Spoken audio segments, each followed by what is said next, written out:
Hello student, कैसे हैं आप सभी। होपफुली आप सभी अच्छे होंगे। पिछली बार मैंने आपको समझाया था कि एमएस पेंट को किस तरह से ओपन किया जाता है और उसमें कितने एरिया होते हैं, उनके क्या क्या नाम होते हैं। मैंने यहाँ से लेके क्लोज से लेके और स्टेटस बार तक और उसमें कितने एरिया होते हैं पूरी डिटेल से आपको पढ़ाया था। ठीक है, आज मैं आप सभी को जो बेसिक टूल हैं पेंट के अंदर वो मैं आपको सिखाने वाला हूँ। ठीक है, तो चलिए शुरू करते हैं। सबसे पहले मैंने आपको एक चीज़ बताई थी कि अगर आपको किसी भी टूल का नाम जानना है तो उस पर माउस पॉइंटर जो है उसको लाकर आप छोड़ दीजिए, कोई बटन नहीं दबाना है, वो खुद ही अपना नाम बताएगा। जैसे इसका नाम पेंसिल है, ठीक है। इसके नीचे वाला जो टूल है इसका नाम जानना है, माउस लाकर छोड़िए, इसका नाम रबड़ है। ऐसे ही बराबर वाले का नाम जानना है, इसका नाम कलर पिकर है। तो इस तरह से आप किसी भी टूल का नाम जान सकते हैं। ठीक है, अब सबसे पहले आपको पेंसिल का ही यूज़ करना है। पेंसिल आपको क्लिक करना है। अब आप माउस घुमा रहे हो, देखो नहीं चल रही है, तो आपको क्या करना है, लेफ़्ट बटन जो माउस का है उल्टे हाथ की तरफ जो बटन है उसको दबा कर रखना है। और जैसे आप माउस हिलाओगे तो आपकी पेंसिल जो है वो चलनी शुरू हो जाएगी। देखिए पेंसिल चल रही है। ठीक है, ऐसे ही इससे अगर आप कुछ लिखना चाहोगे, जैसे मुझे शुभम लिखना है तो मैं कैसे लिखूँगा, ऐसे करके एस बनाऊँगा और जहाँ मैं छोड़ना चाहता हूँ वहाँ बटन छोड़ूंगा तो पेंसिल भी छूट जाएगी। ऐसे मैं एच दबाऊँगा।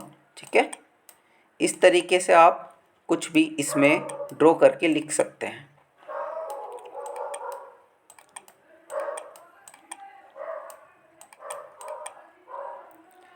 अगर मुझे हिंदी में लिखना है यही शुभम तो मैं इस तरीके से लिखूँगा।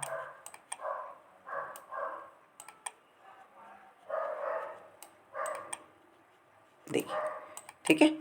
अब ये जो मैंने लिखा है इसको मिटाना है तो सिंपल सी बात है, रबड़ चाहिए। रबड़ को इंग्लिश में इरेज़र रबड़ बोलते हैं, इरेज़र बोलते हैं। इस पर क्लिक कीजिए तो देखिए जो ब्लू हो रहा है वो टूल ऑन है। जैसे मैं इस पर क्लिक करता हूँ तो ये ब्लू है, ऐसे ही इस पर क्लिक करूँगा तो ये ब्लू हो जाएगा, है ना। तो इससे हमें पता लगता है करंट टूल कौन सा है। तो रबड़ है हमारे पास, देखो मैं मिटा रहा हूँ, लेकिन फ़िलहाल ये छोटी है। तो बड़ी करने के लिए आपको क्या करना है, कीबोर्ड में कंट्रोल की होती है, दो की होती है, एक लेफ़्ट में एक बीच में राइट में होती है।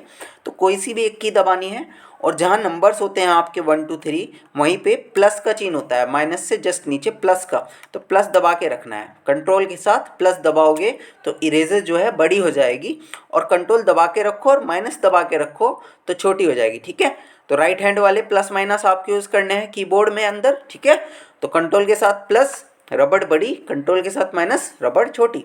अब आपको वही जैसे पेंसिल चलाई थी ऐसे ही रबड़ भी चलानी है, बस बटन दबा के रखना है, नहीं दबाओगे तो नहीं मिटाएगी। ठीक है, दबा के रखना है तब मिटाएगी। ओके, तो सबसे पहला आपको जो प्रैक्टिकल है वो आपको क्या करना है, पेंसिल लेनी है, उससे आपको अपना नाम लिखना है सभी को।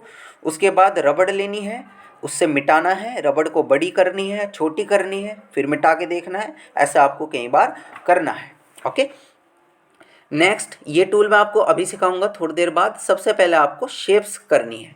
तो जैसे मैंने आपको अभी थोड़ी देर पहले बताया कि माउस ला के छोड़ो, इस वाली शेप का नाम लाइन, इस वाली शेप का नाम कर्व, इस वाली शेप का नाम ओवल। तो इस तरीके से सबके अपने नाम हैं, आपको चेक करने हैं। सबसे पहले फर्स्ट जो है लाइन है, इस पर आपको क्लिक करना है और ड्रॉ करना है। जैसे आपने पेंसिल ड्रॉ की थी ऐसे बनाना है। तो देखो जहाँ भी फर्स्ट बार तो मैंने क्लिक किया, अभी छोड़ा नहीं है, तो जहाँ भी मैं इसको छोड़ना चाहूँगा वहीं पे लाइन तैयार हो जाएगी। देखो तैयार हो गई।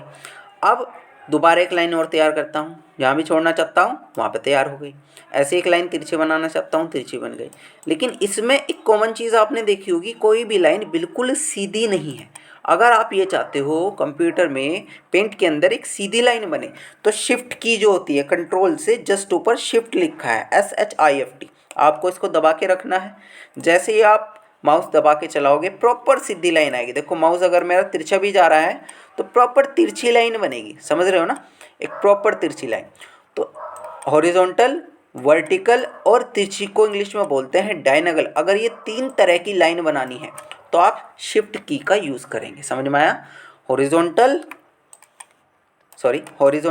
वर्टिकल और डायनेगल। ठीक है, ये तीन लाइन बनाने के लिए शिफ्ट बटन का यूज़ होता है। बाकी जैसे भी आप बनाना चाहो किसी भी एंगल में वो आप नॉर्मली बना सकते हैं। ठीक है, आगे बढ़ते हैं। जो सेकंड है इसको मैं मिटा देता हूँ। जो सेकंड है इसको बोलते हैं कर्व।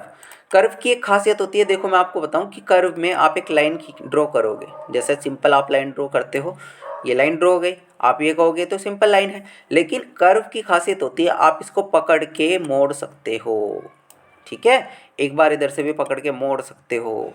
तो कितनी बार मुड़ा? 2 बार। और 2 बार मुड़ने के बाद ये प्रॉपर ड्राइंग तैयार हो गई। मैं बाहर क्लिक करता हूँ, एक और बार बनाता हूँ। एक बार मोड़ा, बनाने के बाद दूसरी बार मोड़ा, तो कितनी बार मुड़ के हो गया? 2 बार। एक बार और बनाते हैं, एक बार ऊपर की तरफ, एक बार ऐसे मैंने नीचे की तरफ। तो ये देखो, ये लाइन बनने के बाद 2 बार मुड़ सकती है। एक और चीज़ मैं आपको बताना चाहता हूँ कि जैसे आपने कर्व ड्रॉ किया, यहाँ से आपने कर्व लिया, ड्रॉ किया, उसको एक बार मोड़ा, कुछ फ़र्क नहीं, 2 बार मोड़ा, कुछ फ़र्क हुआ। क्या फ़र्क है? ये जो ब्लू लाइन है ये आ गई। इसका मतलब आप समझिए, देखो ये आप देख रहे हो 4 पॉइंट आपको दिखाई दे रहे हैं, तो इसे जब आप पकड़ कर हिलाओगे तो आपकी पूरी की पूरी शेप हिल जाएगी। समझ रहे हो ना कि आप कहीं भी हो, बस 4 पॉइंट होने चाहिए, आपको शेप को मूव करना है तो इस तरीके से आप शेप को मूव कर सकते हैं। दूसरा आप ये देखिए, 1 2 3 4 5 6 7 8, ये 8 वाइट पॉइंट्स हैं। इन वाइट पॉइंट पे जैसे ही आप माउस लेके आओगे, अभी तो 4 हैं, लेकिन जैसे ही इसके ऊपर लेके आओगे देखो 2 पॉइंट्स रह गए। इस 2 पॉइंट से आप इस शेप को बड़ा भी कर सकते हो, छोटा भी कर सकते हो, या इस तरीके से, मतलब किसी भी एक पॉइंट से आप उस शेप को, उसका साइज़ को चेंज कर सकते हैं। समझ में आया?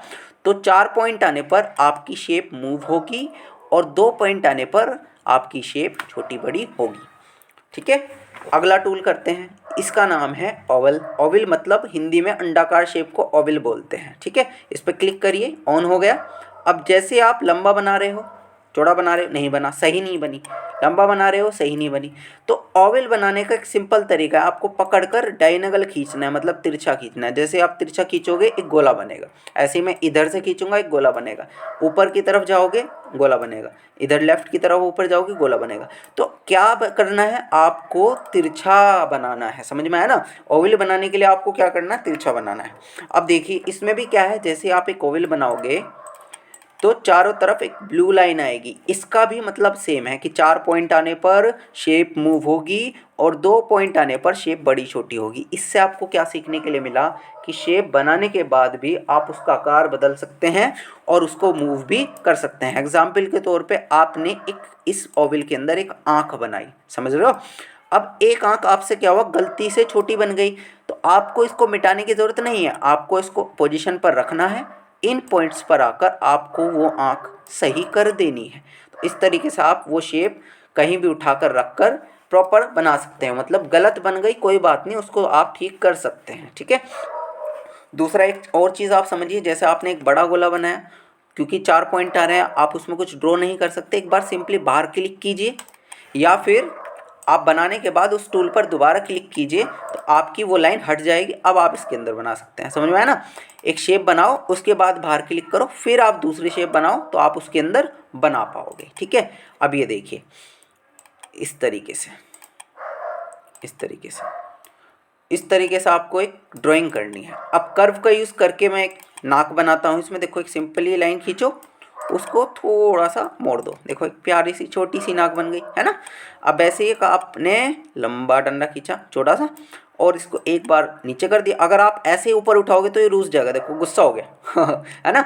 आपने इसको नीचे की तरफ खींचा, देखो हंस गया, है ना। इस तरीके से आप एक प्रॉपर शेप बना सकते हो, ठीक है।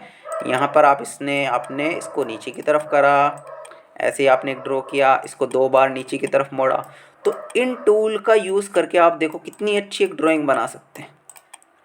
ये देखिए, अब इसमें आपको और डिटेलिंग डालनी है तो हम क्या करेंगे, आप इसमें कलर करेंगे। देखो कलर भरने के लिए आपको 2 चीज़ पहले समझनी होगी कि कलर भरने के लिए भी एक टूल है। जैसे कि पेंसिल से क्या होता है, आप लिखते हो, इरेजर से क्या होता है, आप मिटाते हो। उसी तरह से ये जो बाल्टी है, फिल विद कलर है, नाम पढ़ो, फिल विद कलर, कलर के साथ फिल करना, भरना। तो इस टूल के साथ आप कलर भर सकते हो। अब जैसे ही मैं आकर किसी भी एरिया पर क्लिक करता हूँ, कलर आ रहा है। कौन सा कलर आ रहा है, ये सोचने वाली बात है। ब्लैक कलर जो कहाँ है, जो कलर 1 में है। अब कलर 1 में ब्लैक है, इसीलिए यहाँ ब्लैक भर रहा है। आपने क्या किया, कोई दूसरा कलर लिया, मैंने लिया ब्लू।